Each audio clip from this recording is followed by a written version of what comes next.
Syederalun, hari pertama masuk sekolah di Biren, diawali tausiah, zikir, dan doa bersama.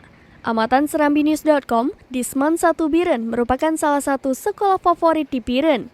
Para siswa sebagian diantar orang tua dan disambut oleh para guru di pintu gerbang.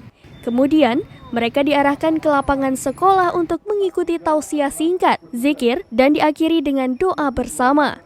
Hal serupa juga terlihat di Seman 2 Biren, yang termasuk sekolah favorit di Biren yang lokasinya berdekatan dengan Seman 1 Biren di kawasan Cotgapu Biren. Sementara di SMKN 1 Biren, ratusan siswa kelas 1, 2 maupun siswa kelas 3 duduk bersimpuh di alas yang dibentangkan. Mereka mengikuti tausiah, doa, dan zikir bersama.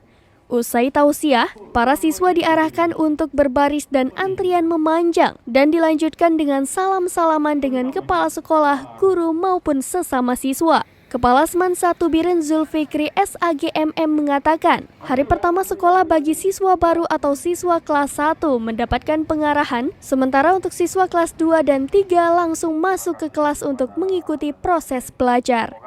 Dari Biren, Yusmandin Idris, Serambi On TV.